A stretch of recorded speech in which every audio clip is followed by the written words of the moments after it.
Je suis en pleine consultation en ce moment. Arrête de m'appeler pour des futilités, cria furieusement Harry, mon mari. C'est trop de tracas. Pourquoi m'appelles-tu juste parce que ta mère est décédée? Elle m'est totalement étrangère. Harry raccrocha, me laissant dans un silence abasourdi. Après un moment, je retrouvai enfin ma voix. Des tracas? Mon parent est décédé, et il appelle ça des tracas, me demandai-je. Est-ce que Harry a vraiment besoin de moi?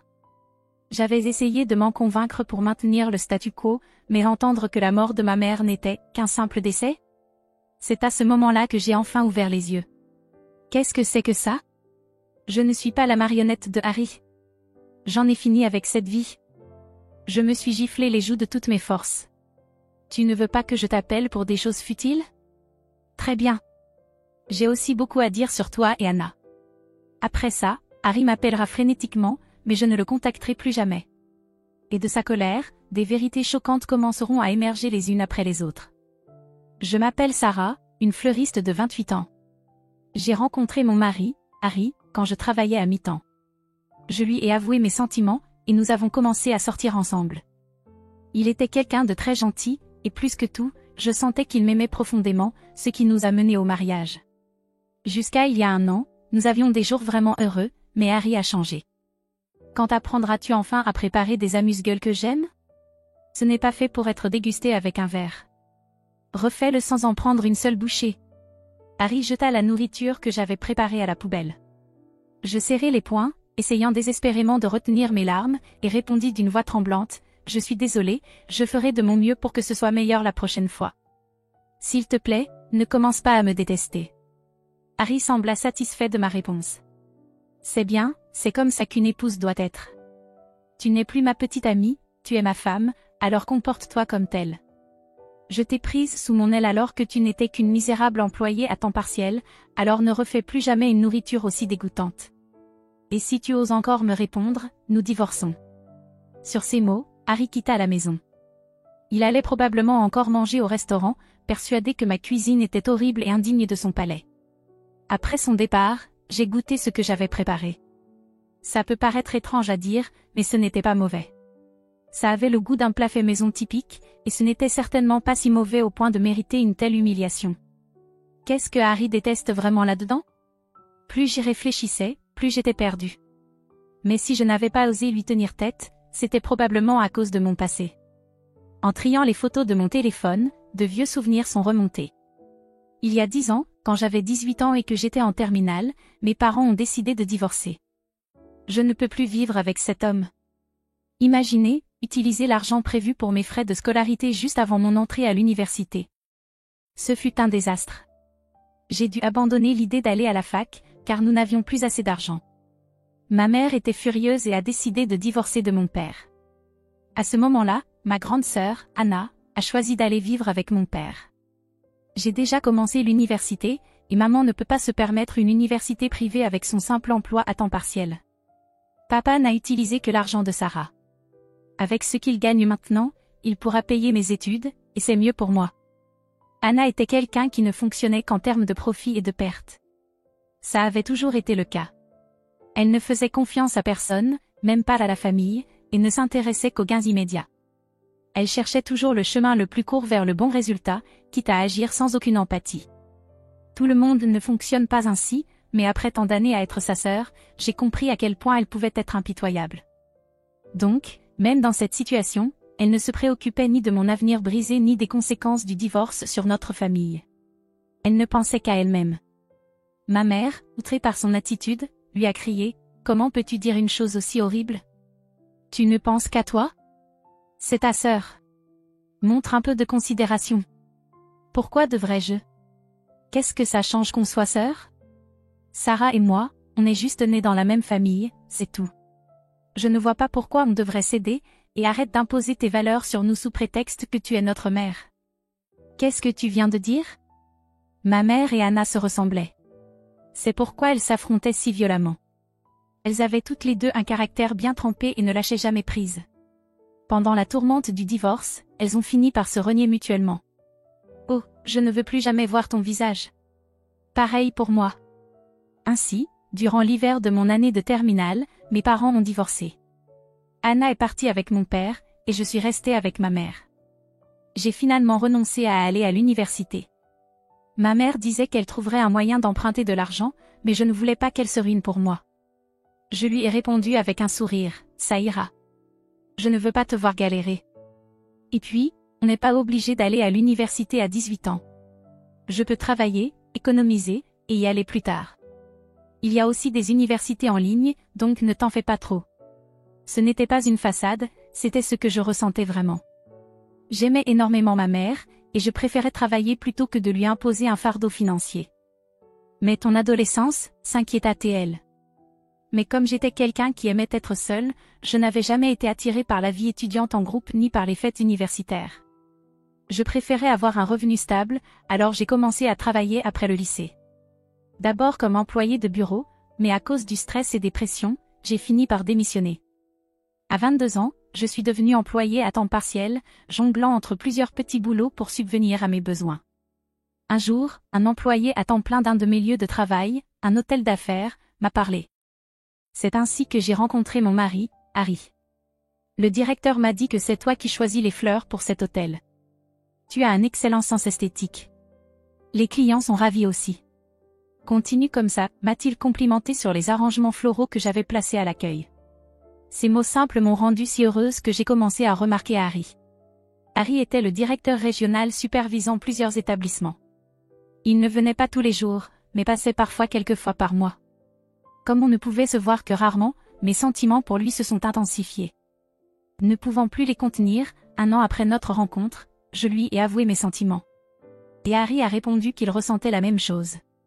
En fait, je m'intéressais à toi aussi, Sarah.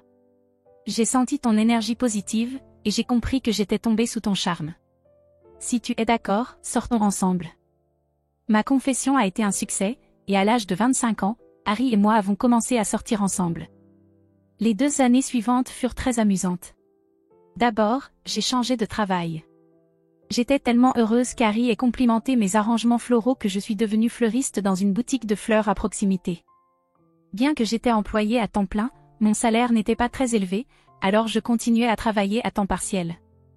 Mais le propriétaire de la boutique de fleurs a loué mes arrangements et avait de grandes attentes à mon égard. Finalement, ils m'ont demandé de devenir la gestionnaire d'une 2e boutique si jamais ils en ouvraient une. Le simple fait d'être nécessaire me rendait heureuse. Ma mère m'avait toujours chérie, mais mon père et Anna étaient presque indifférents. Apparemment, mon père avait voulu d'abord une fille puis un garçon. Il aurait été déçu lorsqu'une autre fille est née après Anna. Anna voulait aussi un petit frère et se serait plainte à ses parents de pourquoi elle avait une petite sœur quand elle était petite. L'opposé de l'amour n'est pas la haine, c'est l'indifférence. J'ai été traitée avec indifférence par mon père et ma sœur, et je me suis toujours sentie seule.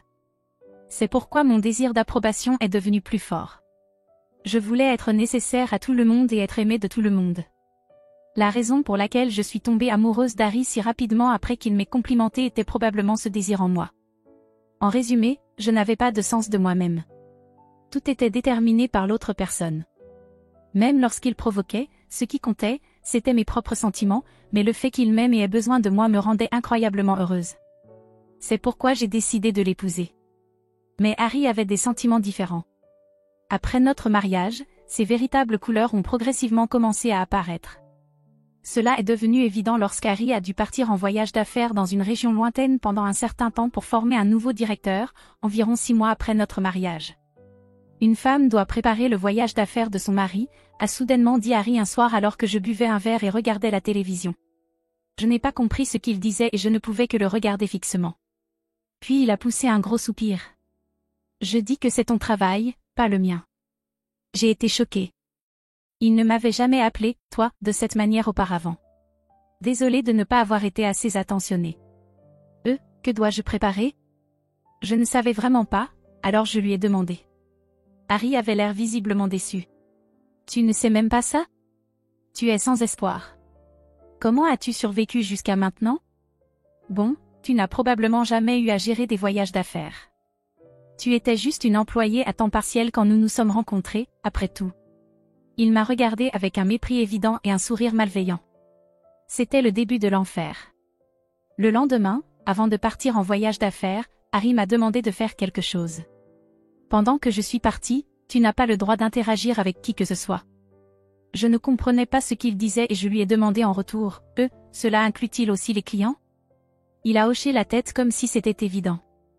Je ne veux pas que tu me trompes, et je parle aussi des femmes. Si tu ne peux pas respecter ça, nous allons divorcer. Souviens-toi de ça. Sur ce, il est parti. À l'époque, je pensais qu'il plaisantait. Je pensais que c'était sa manière de montrer de l'affection, donc je ne prenais pas les paroles d'Harry au sérieux et j'ai continué mon travail comme d'habitude. Mais ce soir-là, Harry m'a appelé et m'a dit cela immédiatement, un client habituel est venu aujourd'hui, n'est-ce pas? Tu parlais du dîner d'hier soir, puis un jeune homme est venu pour réserver un bouquet pour sa petite amie, non? J'ai eu un sursaut. Harry avait raison concernant les clients avec lesquels j'avais eu affaire ce jour-là. Il parlait comme s'il avait été là.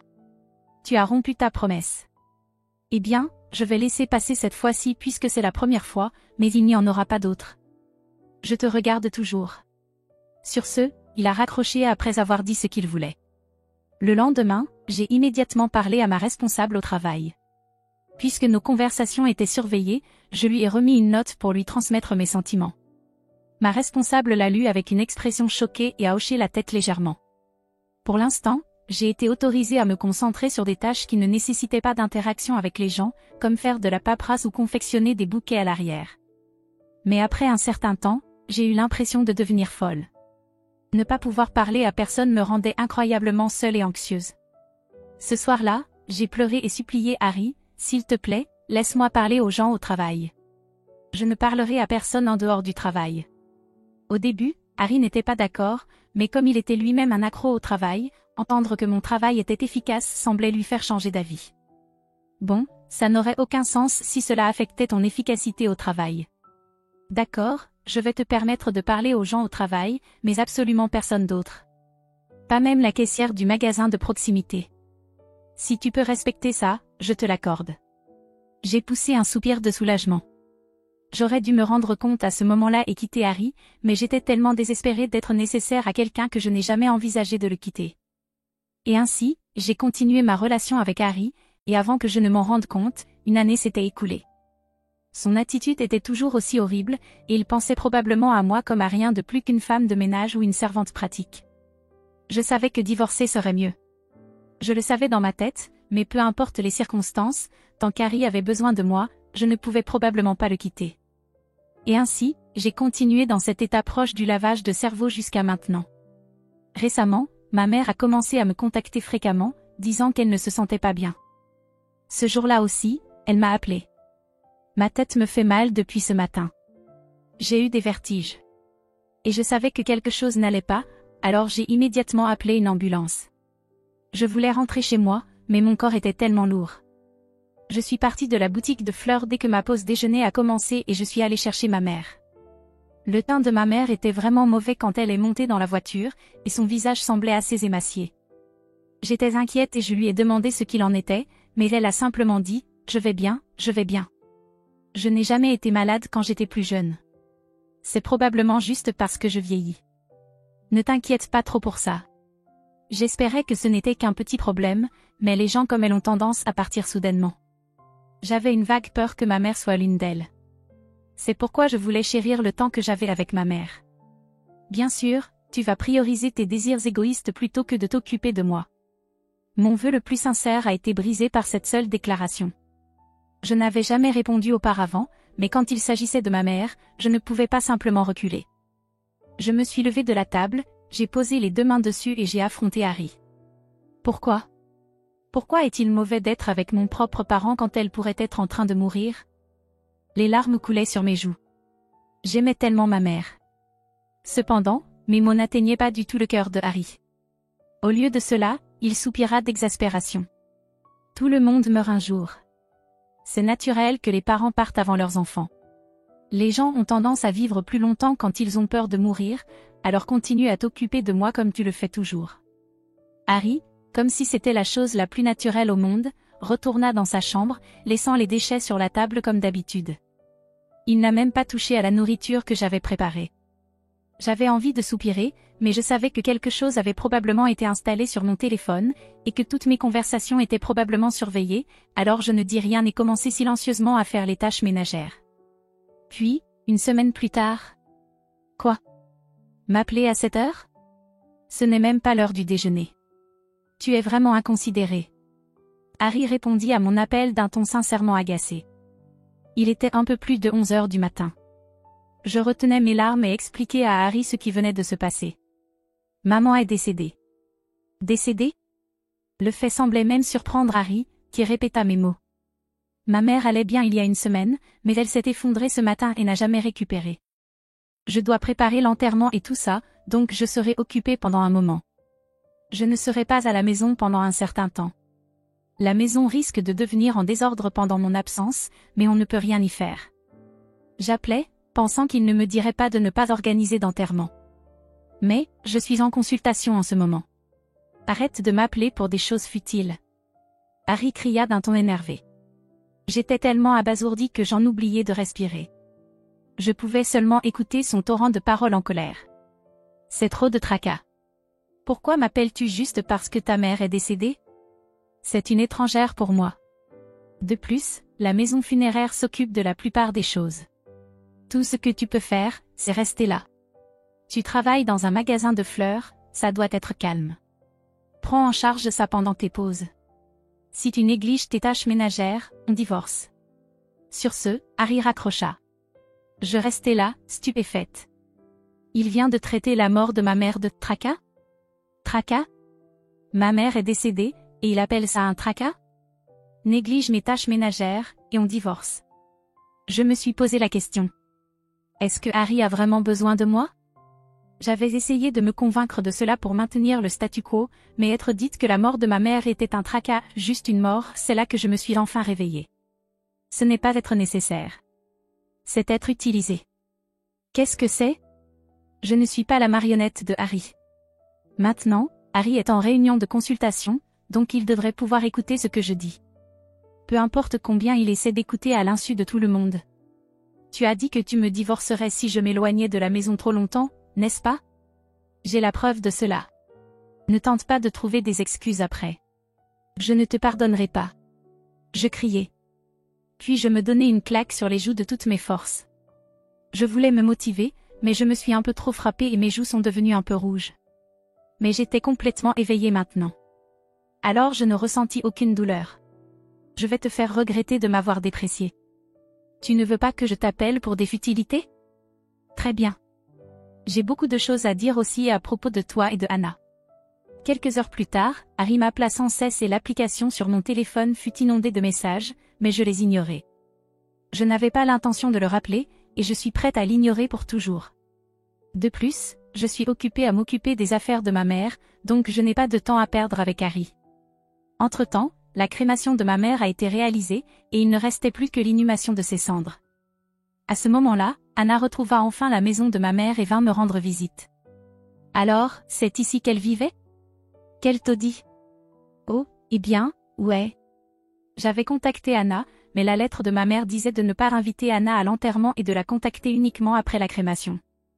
Alors, je l'ai contactée après la crémation, et 4 jours plus tard, Anna est arrivée. Elle avait vraiment mauvais goût, n'est-ce pas? Tu ne m'as dit qu'elle était morte et tu n'as rien dit à propos de ce qu'il fallait faire ensuite. Je ne te laisserai pas prendre tout l'héritage de maman. Je suis sa fille aussi, une héritière légale. Alors, que vas-tu faire? Anna dit cela d'un ton arrogant, et je lui répondis calmement, même si tu obtiens l'héritage, la plupart sera pris par l'argent de l'indemnisation, donc c'est un gaspillage. Anna se figea en entendant mes mots. Indemnisation? Quelle indemnisation? Je lui racontai la vérité. Tu as une liaison avec Harry, n'est-ce pas? À ce moment-là, Anna se tut. Après un moment de silence, je lui expliquai ce que je savais. Il y avait quelque chose de bizarre une semaine avant la mort de maman. Cela s'est passé lorsque je nettoyais les déchets que Harry avait laissés sur la table. C'est dans notre secteur. La séparation des déchets est assez stricte, alors on ne peut pas tout mettre dans le même sac. On sépare les déchets brûlables dans des sacs rouges et les déchets non brûlables dans des sacs verts. En faisant cela, je sentis qu'il y avait quelque chose qui clochait. Les magasins de proximité utilisent-ils des pics aussi mignons de nos jours? Au début, j'avais l'intention de le jeter sans réfléchir, mais je ne pouvais pas me débarrasser de l'impression qu'il y avait quelque chose de bizarre. Alors, j'ai décidé de vérifier. Mon mauvais pressentiment s'est avéré juste. Je suis allée au même magasin de proximité et j'ai acheté le même déjeuner, mais ce n'était pas du tout mignon, et il n'y avait même pas de pic. C'était suspect. Alors, j'ai secrètement engagé un détective privé en ligne, et en seulement 3 jours, il a découvert la liaison de Harry. J'ai montré à Anna la photo de la maîtresse de Harry que l'enquêteur m'avait partagée en ligne. Anna se figea en voyant la photo. Évidemment, car la personne sur la photo, c'était Anna elle-même. Quoi? Depuis quand? Anna tremblait, et je soupirai avant de répondre, comment as-tu pu avoir une liaison si proche de la maison? L'enquêteur a pu les attraper rapidement parce qu'ils se fréquentaient à proximité. Cela expliquait aussi beaucoup de comportements de Harry. Il m'a dit d'éviter de parler aux autres autant que possible et a secrètement installé une application de surveillance sur mon téléphone. Ce n'était pas parce qu'il m'aimait et voulait me surveiller. Il faisait simplement attention pour que je ne découvre pas sa liaison avec Anna. C'était ma faute de ne pas avoir réalisé une telle ruse simple et mon besoin constant d'être nécessaire à quelqu'un, m'empêchant de m'enfuir. Mais au final, c'était Harry et Anna qui avaient tort d'avoir une liaison secrète, pas moi pour ne pas m'être échappé. Alors, je vais réclamer des indemnités pour le préjudice émotionnel. Je fis un pas vers Anna, et elle fit un pas en arrière. Après un face-à-face silencieux, Anna partit rapidement. Quelques heures plus tard, elle revint avec Harry, et d'habitude, Harry semblait tout effrayé. Tu savais? Depuis quand? Oui, je sais. Je m'en suis remise maintenant, et je te divorce. J'ai la preuve, alors signe ça maintenant. Les papiers de divorce étaient bordés de verre, et je remplis soigneusement ma partie. Harry avala sa salive. Qu'est-ce que tu veux dire par « tu as la preuve » ? Je ne veux pas divorcer. Je n'ai négligé aucune tâche depuis l'enterrement de ta mère. Tu as dit que tu me divorcerais si je négligeais mes tâches. Eh bien, les conditions sont remplies, et toi aussi tu veux divorcer, n'est-ce pas? Tu vas m'accorder le divorce, n'est-ce pas? Je souris et dis cela, et Harry sembla désemparé. Non, je ne voulais pas dire ça. Puis Anna interrompit notre conversation. Mais tu as dit que tu divorcerais de Sarah, non? On dirait que tu ne le pensais pas vraiment. Qu'est-ce qui se passe? Eh bien. Harry se retrouva entre Anna et moi, paniqué. Apparemment, il affirma qu'il ne prenait pas Anna au sérieux et que ce n'était qu'une aventure. Anna et moi, nous sommes similaires, donc nous clashons quand nos opinions diffèrent, nous ne faisons pas de compromis, mais Sarah est obéissante, elle ne répond pas et fait tout ce que je dis, alors elle est pratique. Anna est ma petite amie et Sarah est la femme parfaite. Je n'ai aucune intention de changer cet arrangement. Quelle chose terrible à dire. Même Anna était sans voix et figée. Puis, Harry, réalisant que j'étais sérieuse au sujet du divorce, a saisi ma main fermement. Je suis désolée de t'avoir maltraitée. Je n'ai aucune intention d'épouser quelqu'un d'autre que toi, Sarah. Je pouvais voir le mensonge dans ses yeux pleins de sincérité. C'était tellement évident. Relâche-moi, j'ai secoué la main de Harry. Même s'il ne m'a tenu la main que pendant un court instant, j'ai eu des frissons. Ne me touche pas avec ces mains sales. Ce n'était pas ta première infidélité, n'est-ce pas? L'enquêteur a dit qu'il pourrait y avoir d'autres femmes en plus de Anna. Comment puis-je croire les paroles d'un homme aussi frivole? Anna, je sais que c'est étrange que je dise ça, mais tu devrais quitter Harry. Tu ne feras que te faire du mal. Que dis-tu? Harry semblait contrarié et tenta de se défendre, mais Anna, choquée d'apprendre qu'il pourrait y avoir d'autres femmes, ne semblait pas l'écouter. Bien sûr, moi non plus.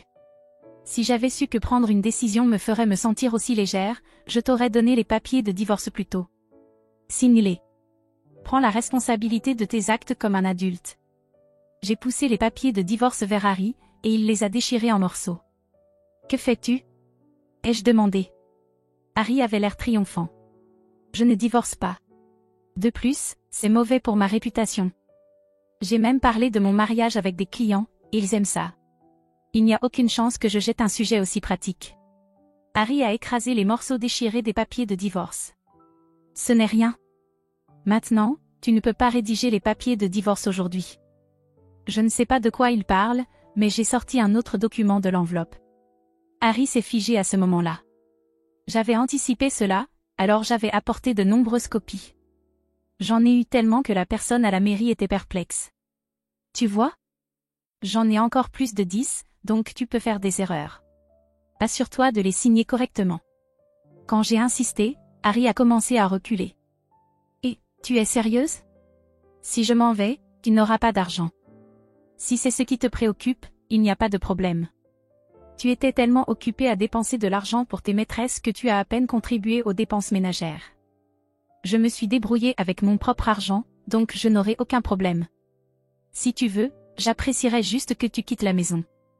J'ai couvert ma bouche et j'ai souri. Le visage de Harry est devenu rouge, tout comme le mien. Harry semblait vouloir être nécessaire aux autres. Il était probablement déconcerté de découvrir que je pouvais vivre sans lui. J'ai été nommée responsable du 2e magasin l'année prochaine. Mon salaire va augmenter, et je suis douée dans ce travail. Je veux même ouvrir mon propre magasin un jour, alors je n'ai aucun regret à propos de toi, Harry. Ce serait plus facile pour moi si tu divorces déjà. Quand je lui ai dit cela calmement, il est resté sans voix. Pendant ce temps, Anna, qui s'était remise du choc, a commencé à me flatter. Je paierai le règlement, d'accord? Alors s'il te plaît, ne dis rien à personne au travail ou autour de nous. Je me débarrasse de ce type. Je ne le veux pas. Harry s'est emporté contre les paroles de Anna. Ce type? Tu savais qu'il était le mari de ta sœur et tu l'as quand même dragué? Tu es une personne horrible qui agit uniquement en fonction du profit et de la perte. Je ne te veux pas non plus. Que as-tu dit? Ils ont commencé à se disputer, alors j'ai frappé des mains pour les faire taire. J'ai calmement dit à Harry et Anna, qui me fixaient. Si vous acceptez un règlement à l'amiable, je ne demanderai rien d'autre que cela. Mais le divorce est non négociable. Si vous refusez, je vous emmène au tribunal. Harry avait l'air d'avoir avalé un insecte en réalisant à quel point j'étais déterminée. Anna semblait aussi se rendre compte qu'il ne servait à rien de résister davantage et n'a rien répondu. Je leur ai remis l'accord de règlement. Signez ceci si vous êtes d'accord. Harry, tu dois aussi signer les papiers de divorce. C'est à toi de voir, mais je suis prête à aller en justice. Sache-le. Avec cela, Harry et Anna ont finalement pris leur stylo et ont signé les documents. Avec l'accord de règlement signé, mes affaires ici étaient terminées, mais j'avais encore une dernière carte à jouer avec Anna. Au fait, maman a laissé un héritage, n'est-ce pas? J'ai montré à Anna le livret bancaire avec les économies de ma mère. Anna a commencé à trembler. Quoi? Il n'y a rien ici, seulement 10 000 $. Qu'est-ce qui se passe? Je pensais qu'il y en aurait plus. Je ne sais pas ce qu'elle attendait, mais c'était la réalité. Maman en avait peur, alors elle n'a pas laissé d'héritage. Pour être précise, elle a progressivement transféré son argent à moi au fil des années en cadeau avant sa mort. Le testament a été ouvert en présence d'un témoin, et il disait qu'elle ne te laisserait pas un centime. Tu peux réclamer une petite portion à cause de tes droits légaux, mais je ne sais pas si tu sais comment faire. De toute façon, maman a fait tout ce qu'elle pouvait pour s'assurer que tu n'obtiendrais rien. Alors rentre chez toi. C'est ma maison maintenant, la maison où j'ai vécu avec maman. Je n'ai pas l'intention de laisser entrer des étrangers. Au revoir. J'ai souri et j'ai poussé les deux, figés par le choc, hors de la porte. Ils ont crié pendant un moment, mais un policier en patrouille est passé et leur a parlé. Après avoir entendu mon côté de l'histoire, le policier leur a dit de rentrer chez eux. Après cela, j'ai immédiatement soumis les papiers de divorce signés à la mairie et je suis officiellement devenue une étrangère pour Harry. Bien sûr, je lui ai fait supprimer l'application de surveillance de mon téléphone devant moi. Cependant, cela est devenu une rumeur au travail de Harry, et surtout les employées féminines étaient dégoûtées par cela. Le travail de Harry était dans les ventes, donc la confiance était importante. Mais il s'est avéré qu'il était abusif à la maison et avait des aventures avec plusieurs femmes, donc sa crédibilité a chuté. Il a fini par quitter son travail et travaille maintenant à plusieurs emplois à temps partiel pour joindre les deux bouts. Il se moquait de moi pour être à temps partiel, mais maintenant il vit la vie qu'il méprisait. Il a aussi dû contracter un prêt pour me payer le règlement, donc ses finances sont en ruine. C'est juste une punition pour son arrogance et son traitement des gens comme des serviteurs. Anna, comme Harry, est également plongée dans les dettes. Apparemment, Anna ne faisait pas un travail honnête non plus et gagnait sa vie dans un bar à hôtesse. Mais à 29 ans, Anna est trop vieille pour ce genre de travail, et cela ne durera probablement pas encore longtemps. En fin de compte, Anna n'a aucune compétence, aucune expérience et pas d'argent. Après sa retraite en tant qu'hôtesse, elle devra probablement travailler comme employée en costume noir dans un bar, ce qui est une forme de difficulté complètement différente. Finalement, elle s'est effondrée de fatigue, mais comme Harry, la situation de Anna est également auto-infligée. Le père de Anna est aussi une personne qui agit uniquement en fonction du profit et de la perte. C'est probablement pour cela qu'il a abandonné Anna et vit une vie insouciante quelque part, bien que ce ne soit probablement pas une très bonne vie. Quant à moi, je travaille dur comme fleuriste. Après le divorce, contrairement à une pâtisserie, ce n'est pas tout le monde qui vient dans une boutique de fleurs qui est heureux. Certaines personnes viennent acheter des fleurs pour les offrir à quelqu'un qui est décédé. J'ai rencontré un homme à la boutique de fleurs qui avait perdu son conjoint. Au début, je l'écoutais juste et je le consolais, mais notre relation s'est peu à peu approfondie. 2 ans après notre première conversation, nous avons commencé à sortir ensemble, et quand j'ai eu 35 ans, nous nous sommes mariés. Et maintenant je suis enceinte. On ne sait jamais comment le bonheur va nous trouver. C'est pourquoi, si tu vis ta vie pleinement, de bonnes choses viendront sûrement vers toi. J'ai doucement caressé mon ventre de femme enceinte, savourant le moment présent.